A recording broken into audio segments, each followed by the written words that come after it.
Many problems that human beings are suffering is simply because we have lost that awareness as to how to be in sync with the many forces.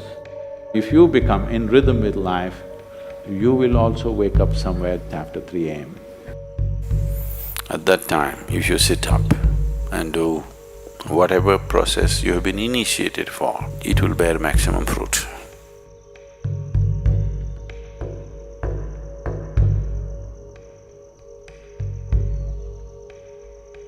In the way the planet is spinning and what is happening, something very fundamental changes somewhere between 3:20 to 3:40. This is called Brahma Muhurtam. This is relevant only up to 33 degrees latitude. Your system, human system, functions in a certain way. It is a possibility. So, there has been an awareness about making use of this possibility. Your life is a product of many things that we call as the universe, many things that we call as existence. So we are a consequence of a certain phenomenal happening that we call as cosmos. We are not an individual existence. So when you get in sync, certain things will happen. You know, there's a cicadas in where we are in Tennessee, the US ashram, they wake up once in 17 years. Can you beat it? They know it is 17 years and they come awake and they breed and they go back to sleep. They're keeping time once in 17 years. No alarm bell anywhere. Well, how is this? I'm saying they're in sync with nature. We have lost sync within nature and we think that is our nature. No. All the many ailments, many problems that human beings are suffering is simply because we have lost that awareness as to how to be in sync with the many forces which are making us who we are. So yoga is to bring that sync so that you are in rhythm with life. If you become in rhythm with life, you will also wake up somewhere just after 3 a.m.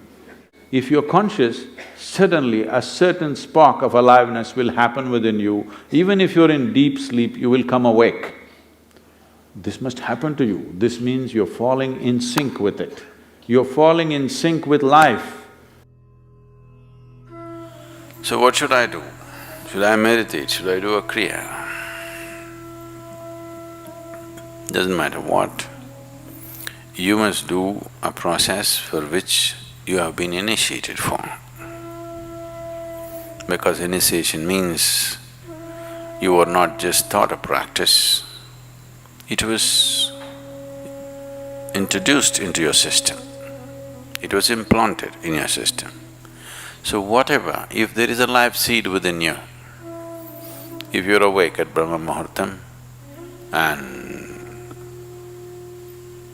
sit for whatever that practice is, it bears maximum fruit because of the way the planet is behaving in relation to your system. If you become aware in a certain way, a certain level of awareness is achieved within you, you will see, you will simply know when the time is. If you go to bed at the right time, you don't have to look at your watch. You will always know when it is 3:40, because the body will behave in a different way. At that time, if you sit up and do whatever process you have been initiated for, not what you picked up from a book, it will bear maximum fruit. The seed will get the necessary support at that time for it to sprout or spurt up more rapidly than at other times. This is only for the initiated. If you're not initiated, you're a book yogi, then 340, 640, 740, not so much of a difference. Sandhya kalas are more important for such people. Sandhya means 20 minutes before sunrise, 20 minutes after sunrise, or 20 minutes before sunset and 20 minutes after sunset. The same goes for noon and midnight, but they're of a different nature. So these two twilights are better for the uninitiated. 340 is good for those who've been powerfully initiated.